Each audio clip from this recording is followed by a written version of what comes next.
May nagtatanong kasi kung paano daw yung maayos na linyahan pag nakikipag-break up, di ba? Okay, take.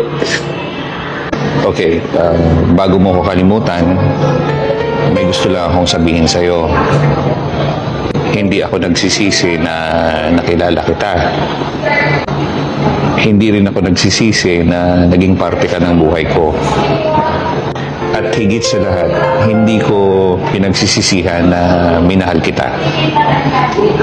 Pero siguro, hanggang dito na lang tayo. Salamat sa lahat ng masasayang alaala mo.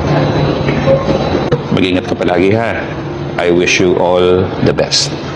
I wish you well. Be happy, okay? For everything, there's a reason.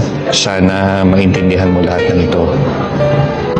Let us both heal and move on.